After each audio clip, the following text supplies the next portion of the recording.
पति पत्नी के विवाद के बाद एक महिला अपने ससुराल से होते हुए अपने मायके आ जाती है। जब वो अपने मायके में रह रही होती है तो कुछ दिनों के बाद उसका तलाक हो जाता है। तलाक के बाद वो ये महिला ये सोचती है कि वो अपनी ज़िंदगी को एक नए सिरे से शुरू करेगी, आगे बढ़ेगी, अपने आत्मनिर्भर बनकर कुछ करके दिखाएगी। एक नया बिज़नेस स्टार्ट करने के लिए वो कुछ पैसे इकट्ठा करने शुरू कर लेती है। इसी बीच उसके मोबाइल पर एक मैसेज आता है। उस मैसेज में ये लिखा होता है कि दरअसल आप एक लकी ड्रॉ नंबर के ज़रिए 25 लाख रुपए जीत गई हैं और अब आपको ये 25 लाख रुपए पाने के लिए 2 लाख रुपए के आसपास कस्टम डिपार्टमेंट में टैक्स जमा करना पड़ेगा। जब वो महिला ये सुनती है, तो एक बार को वो चौंक जाती है, लेकिन बहुत खुश होती है कि एक साथ उसे 25 लाख रुपए की रकम मिल गई है। इस पैसे का इस्तेमाल वो अपने बिज़नेस के लिए कर सकती है। इसलिए उसने जो पैसे इकट्ठा किए हुए थे, अपने माँ-बाप से उधार लिए थे, अपने पास से कुछ पैसे की बचत करके जो पैसे उसने जमा किए थे, वो सारे पैसे डेढ़ 2 लाख रुपए इकट्ठा करके उसने उस कंपनी को दे दिए, उस व्यक्ति को दे दिए, जिसने वो मैसेज किया था। इसके बाद उसके डेढ़ 2 लाख रुपए भी चले जाते हैं, उसको पैसा भी नहीं मिलता है। अब जब वो महिला गिड़गिड़ाने लगती है, रोने लगती है, तो उसे फ़ोन करने वाले ने ये कहा कि अब अगर तुम ये पैसे चाहती हो, तो तुम्हें एक निर्वस्त्र करके एक न्यूड वीडियो बना कर के हमें देनी होगी। दोस्तों, जब इस तरीके से उस महिला को ये एक ऑफ़र आता है, तो महिला डर जाती है, लेकिन उसको पैसे की ज़रूरत इतनी थी, उसके डूबे हुए पैसे उसको वापस निकल जाने की उम्मीद में उसने वही किया जो वो लोग कह रहे थे। उसने एक बार फिर से बाथरूम में जाकर एक न्यूड वीडियो बनाया और उस न्यूड वीडियो को बनाकर उसने उसको व्यक्ति के पास मोबाइल पर भेज दिया। अब जब उस व्यक्ति के पास मोबाइल की वीडियो चली जाती है, तो वो उस महिला को ब्लैकमेल करना शुरू कर देता है। 2 लाख रुपए की रकम जो उसने नवीद ऐंठ ली थी उससे, अब उसके बाद वो उससे ज्वेलरी भी ले लेता है और भी रकम ऐंठना जमा करना शुरू कर देता है और अब उसकी वीडियो को वायरल करने की धमकी देने लगता है। इसके बाद ये महिला थकी-हार कर, परेशान होकर एक बार पुलिस के पास जाती है और पुलिस के पास जाने के बाद इस मामले में तहरीर दर्ज करती है। तो इसलिए ये कहा जाता है कि लालच जो होती है बहुत बुरी बला होती है। उस महिला ने 25 लाख पाने की एवज़ में अपने घर के जमा किए हुए 2 लाख रुपए भी गँवा दिए, अपनी इज़्ज़त भी गँवा दी, अपने पास की ज्वेलरी और कुछ और पैसे जो थे वो भी उसने खो दिए और उसे हासिल कुछ नहीं लगा और उसकी बदनामी अलग हुई। आज की एक ऐसी ही सच्ची घटना हम आपको बताने वाले हैं, जहाँ पर लालच और जहाँ पर एक छोटी-सी अमाउंट के लिए इतनी बड़े कांड हो जाते हैं, जहाँ पर एक शहर की 66 महिलाओं के साथ रेप जैसी वारदात होती है, उनकी फ़िल्म बना ली जाती है और उसके बाद उन्हें कई दिनों तक, कई महीनों तक ब्लैकमेल किया जाता है, उनके साथ उनकी इज़्ज़त लूटी जाती है, उनकी बदनामी की जाती है, उनसे पैसे लूटे जाते हैं। और अंत में जिस घटनाक्रम का खुलासा होता है, अंत में जो बात निकल कर सामने आती है, तो सब कुछ सोचने और इस बात को कहने पर मजबूर हो लेता है कि वाक़ई लालच जो होती है बहुत-बहुत बुरी बला होती है। तो आपका हार्दिक स्वागत करते हैं आपके अपने इस यूट्यूब चैनल सच्ची घटना पर। दोस्तों, मैं अनुराग आज आपको एक ऐसी सच्ची घटना वेस्ट बंगाल के एक शहर हुगली से लेकर आया हूँ। हुगली का एक छोटा-सा इलाका पड़ता है, जिसे कहते हैं चिंसुरा। दोस्तों, दरअसल इसी चिंसुरा इलाके से एक सटा हुआ कमिश्नरेट का इलाका है, जिसे कहते हैं चंदन नगर और इसी चंदन नगर में एक महिला अपने घर में बहुत परेशान थी। बहुत रो रही थी और उसकी जो टेंशन थी वो बढ़ती चली जा रही थी, क्योंकि पिछले कुछ महीनों से उसके साथ लगातार ब्लैकमेलिंग का वो गंदा खेल हो रहा था, कि जो उसे बार-बार आत्महत्या करने पर मजबूर कर रहा था। लेकिन इसके बावजूद भी उस महिला ने एक रोज़ हिम्मत जुटाई और हिम्मत जुटाकर वो अपने पास के ही पुलिस स्टेशन में जाती है और चिंसोरा पुलिस स्टेशन में जाकर वहाँ पर वो एक रिपोर्ट दर्ज करवाती है। इसके बाद जब पुलिस इस मामले की जाँच पड़ताल करती है, कड़ियाँ खुलकर सामने आती हैं, तो सभी हैरान हो जाते हैं, सब डर जाते हैं और ये मामला वेस्ट बंगाल से निकलकर देश दुनिया की सुर्खियों तक पहुँच जाता है। दोस्तों, मैं बात कर रहा हूँ दिसंबर 2020 की। दिसंबर 2020 में एक महिला अपने घर पर गूगल पर कुछ डिज़ाइन्स देख रही होती है। वो केक की डिज़ाइन्स थी जो उसे बहुत पसंद आते हैं। उसी में से एक केक का डिज़ाइन वो महिला अपने बच्चे के लिए पसंद करती है और पसंद करने के बाद एक डिलीवरी बॉय को ऑफ़र करती है, एक कॉल करती है। कॉल करने के बाद वो ये कहती है कि मैंने एक डिज़ाइन बुक किया हुआ है, मेरी इस डिज़ाइन का एक केक मेरे इस डेट पर मुझे इस डेट पर मेरे घर पर चाहिए। इसके जवाब में वो जो कंपनी थी वो इस ऑफ़र को एक्सेप्ट कर लेती है और तय समय पर एक डिलीवरी बॉय एक केक को लेकर उस महिला के घर पर जाता है। दोस्तों, इसके बाद वो महिला जब उस केक को दिखती तो बहुत खुश होती है और वो उस डिलीवरी बॉय से उस केक को ले लेती है। बदले में वो डिलीवरी बॉय उस महिला से ये कहता है कि मैडम, क्या आप मेरी एक हेल्प कर सकती हैं? जिसके जवाब में वो महिला कहती है कि बताइए क्या बात है? तो डिलीवरी बॉय महिला से ये कहता है कि अगर आप मेरी कंपनी में मेरे नाम से एक अच्छा-सा फीडबैक दे देंगी, तो मेरी रेपुटेशन बढ़ जाएगी, मुझे अच्छे ऑफ़र्स आने लगेंगे और मेरा जो काम है उसके बेसिस पे, मेरी इस तारीफ़ की बेसिस पे मुझे अच्छे पैसे मिलने लगेंगे, मुझे कंपनी में एक अच्छी रेपुटेशन मिल जाएगी। दरअसल उस महिला ने सोचा कि इस गरीब का भला हो जाएगा और इस व्यक्ति का जो प्रमोशन हो जाएगा तो उससे मुझे क्या आपत्ति हो सकती है। इसके जवाब में उस महिला ने उस व्यक्ति को हाँ कर दी। और उस व्यक्ति ने, उस डिलीवरी बॉय ने उस महिला का नंबर ले लिया। नंबर लेकर वो चला जाता है। इधर भी महिला भी अपना नंबर देकर इस बात को भूल जाती है। धीरे-धीरे करके 1 हफ्ते के पास का वक़्त बीत जाता है। इसके बाद उस महिला की मोबाइल पर एक कॉल आती है। कॉल में एक व्यक्ति ने ये कहा कि मैं इस कंपनी से बात कर रहा हूँ और आपके पास एक केक आई थी और उस केक के संबंध में हम आपसे फीडबैक लेना चाहते हैं। जिसके जवाब में इस महिला ने कहा कि हाँ, मुझे याद आया, एक डिलीवरी बॉय एक केक लेकर आया था। दरअसल वो डिलीवरी बॉय बहुत अच्छा है और उसकी तमाम प्रकार से वो तारीफ़ें करती है, केक की तारीफ़ें करती है और उसके बाद ये कॉल पॉज़िटिव फीडबैक के साथ डिस्कनेक्ट कर दी जाती है। इसके बाद ये बात खत्म हो जाती है। ये महिला भी अपनी दिनचर्या के कामों में लग जाती है। दोस्तों, उसके 10 मिनट के बाद एक बार फिर से फ़ोन आता है और फ़ोन करने वाले व्यक्ति विशाल वर्मा ने ये कहा कि मैडम, आपकी ऑडियो कॉल तो हमारे पास सेव हो चुकी है, लेकिन अब आपको एक वीडियो कॉल पर भी इसी फीडबैक को हमसे साझा करना है, जिससे ये पता चल सके कि जो डिलीवरी बॉय था, वाक़ई उसने सही जगह पर केक ऑफ़र किया है या फिर नहीं। इसके जवाब में वो महिला ये कहती है कि ठीक है, मैं वीडियो कॉल पर भी आपको एक पॉज़िटिव फीडबैक देने के लिए तैयार हूँ। ऐसा कहकर वो महिला इस व्यक्ति को फीडबैक देने लगती है। फीडबैक के बाद ये कॉल डिस्कनेक्ट हो जाती है, कॉल खत्म हो जाती है।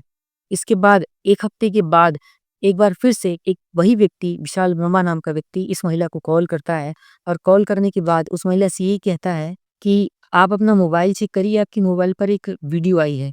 जब वो महिला अपने मोबाइल को चेक करती है, तो देखती है कि दरअसल उसी महिला की एक पर्सनल वीडियो, एक न्यूड वीडियो जो थी, वो उसी मोबाइल में शूट करके उसके पास भेजी गई थी।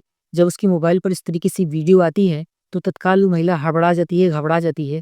घबराने के बाद वो तत्काल वीडियो देखना छोड़कर उस व्यक्ति के नंबर पर कॉल करती है। लेकिन अब उस व्यक्ति का नंबर जो था वो स्विच ऑफ बता रहा था। हैरान परेशान महिला बहुत कॉल करती है, लेकिन उसका नंबर लगातार स्विच ऑफ ही आ रहा था। इसके बाद वो महिला तत्काल उस डिलीवरी बॉय के पास फ़ोन करती है।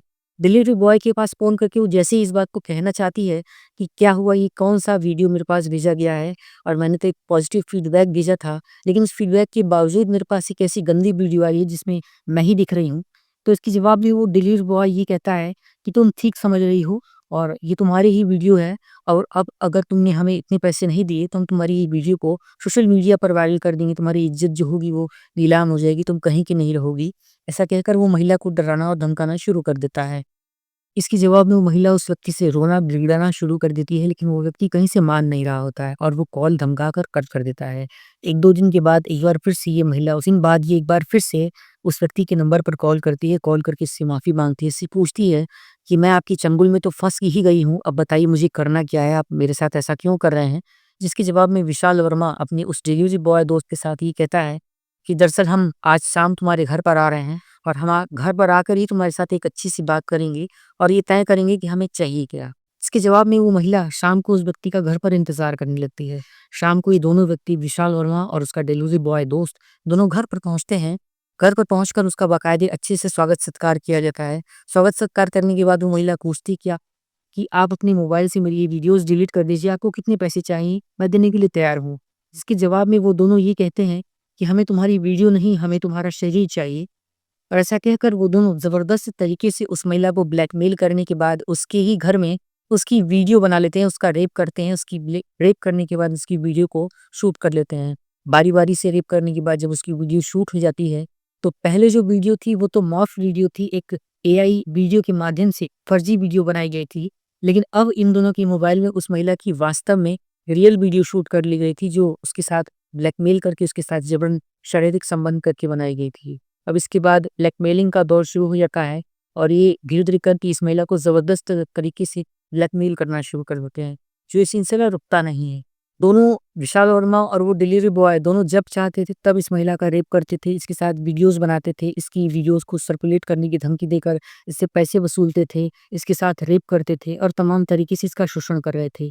ये हद तब पार हो जाती है जब फरवरी 2021 का महीना आ जाता है और इसी फरवरी 2021 को ये महिला चिढ़कर जाकर पुलिस स्टेशन में इन दोनों के खिलाफ एक एफआईआर दर्ज करवाती है, रिपोर्ट देती है और ये बताती है कि उसके साथ एक केक के डिलीवरी बॉय की तरफ से एक कॉल आई थी और एक पॉजिटिव फीडबैक देने के बाद उसके साथ इस तरीके से एक बहुत ही खतरनाक और बहुत ही गंदी घटना घट गई है, जिसके कारण वो आज तक ब्लैकमेल हो रही है, लूट रही है और उसके पैसे और इज्जत दोनों लूटे जा रहे हैं। पुलिस तत्काल कार्यवाही करती है, कार्यवाही करने के बाद तत्काल उन व्यक्तियों को उनके मोबाइल की लाइव ट्रैक लोकेशन के आधार पर और कॉल डिटेल के आधार पर उनकी लोकेशन ट्रेस कर ली जाती है। ट्रेस करने के बाद उन्हें तत्काल जाकर पुलिस गिरफ्तार करती है। गिरफ्तार करने के समय भी वो लोग एक अपने ही फ्लैट पर एक महिला के साथ ज़बरन शारीरिक संबंध बना रहे थे, उसकी वीडियो को शूट कर रहे थे। तो ये समझ में आता है कि ये इसी महिला के साथ नहीं हो रहा था। दरअसल इसके जैसी कई सारी तमाम महिलाएँ थीं, जिनके साथ इस तरीके से वीडियो शूट की जाती थीं। उन्हें ज़बरन ब्लैकमेल किया जाता था, उनसे पैसे लूटे जाते थे और उनकी बदनामी करके उनकी इज़्ज़त और पैसे दोनों के साथ खिलवाड़ किया जा रहा था। दोस्तों, जब 23 फरवरी 2021 को इन दोनों दोस्तों विशाल वर्मा और सुमन मंडल को गिरफ्तार किया जाता है, इनकी मोबाइल की जाँच-पड़ताल की जाती है, तो उसमें एक के बाद एक करके 30-32 वीडियोज़ मिलते हैं, जहाँ पर कुछ महिलाओं के पॉज़िटिव फीडबैक्स के नाम पर वीडियोज़ थे और कुछ ऐसे अश्लील और बहुत ही गंदे वीडियोज़ थे, जिसे लेकर पुलिस भी हैरान और शर्मसार हो जाती है। इन दोनों ने मिलकर कई महिलाओं के साथ जबरन रेप किया, उनकी वीडियोज़ बनाई, उनकी ब्लैकमेलिंग की वीडियोज़ से कई सारे पैसे वसूले और पैसे वसूलने का ये जो दौर था, वो बढ़ता ही जा रहा था। एक से बढ़कर एक खूबसूरत और अमीर घरों की महिलाओं के साथ इन दोनों दोस्तों ने मिलकर जबरन लूट-पाट की, उनके पैसे लूटे, उनकी इज़्ज़तें लूटी और उन्हें लगातार ब्लैकमेल किए ही जा रहे थे, किए ही जा रहे थे। उन सभी महिलाओं की जब जाँच-पड़ताल होती है, इनकी गिनती होती है, तो एक के बाद एक करके कुल 66 महिलाओं की लिस्ट निकलती है और इन 66 महिलाओं के पास जाकर पुलिस जब पूछताछ करती है, तो बहुत सारी ऐसी महिलाएँ थीं जिन्होंने इस केस को होने से ही मना कर दिया और कई सारी महिलाओं ने अपनी इज़्ज़त के डर से इस केस में अपना नाम आने के डर से कुछ भी बोलने से मना कर दिया और कई सारी महिलाएँ हाथ जोड़कर पुलिस से माफ़ी माँगने लगती हैं। ये कहती हैं कि दरअसल हम इस तरीके की किसी भी पचड़े में फँसना नहीं चाहते हैं और हमें इस केस से कोई लेना-देना नहीं, हमारा नाम नहीं आना चाहिए और दरअसल इस तरीके का केस घटा था जो कि आज उनके साथ इस तरीके की वाकया हो चुकी है। इसके बाद पुलिस इन दोनों दोषियों विशाल वर्मा और सोन मंडल के खिलाफ चार्जशीट लगाती है, कड़ी से कड़ी धाराओं में मुकदमा दर्ज करके एफआईआर दर्ज करती है। कुछ ही महिलाएँ जो कि कैमरे पर आने के लिए तैयार थीं, कुछ ही महिलाएँ जो बयान लेने के लिए तैयार थीं, उनके बयानों और इन वीडियोज़ के माध्यम से पुलिस चार्जशीट लगाकर इन्हें न्यायिक हिरासत में लेकर जेल भेज देती है। कोर्ट में जो भी फैसला आता है उसके बारे में आगे पता चलने के बाद हम आपसे ज़रूर बताएँगे।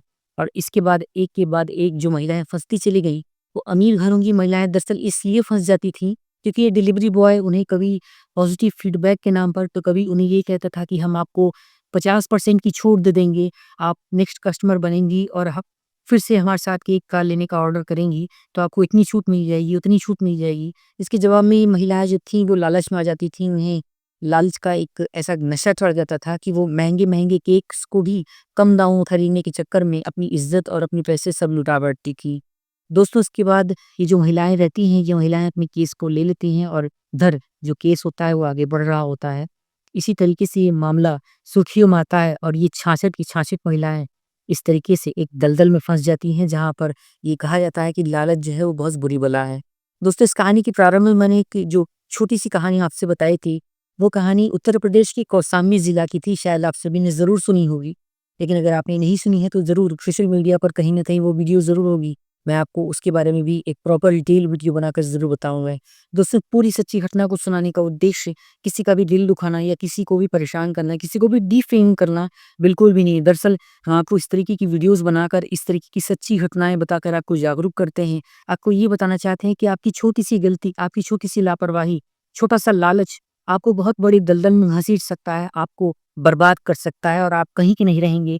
और इसके बाद कभी-कभी कहा ये जाता है कि जो नेकी होती है, उसका सिला जो होता है वो कभी-कभी बहुत बुरा निकल कर आता है। दरअसल जो सही करता है, गलत उसी के साथ हो जाता है और जो गलत कर रहे होते हैं, वो लोग इसका बहुत अच्छी तरीके से फ़ायदा उठा लेते हैं। एक अच्छे इंसान की भलमनसाहत का, उसकी भलाई का बहुत ही गलत तरीके से फ़ायदा उठा लेते हैं, जिसका खामियाज़ा उन्हें बाद में भुगतना पड़ता है।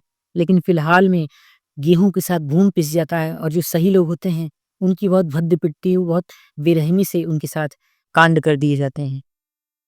कमेंट करके आप अपनी राय, अपनी विचार हमें ज़रूर लिखिएगा और दोस्तों, एक नई सच्ची घटना के लिए, एक नई वीडियो के लिए हमें आज्ञा दीजिए। आप अपना ख़्याल रखिए, अपने आस-पास के माहौल पर नज़र बनाए रखिए और सुरक्षित रहिए। और हाँ, केक अगली बार से किसी डिलीवरी बॉय के माध्यम से मँगाकर अपना नंबर मत देना। Thanks for watching.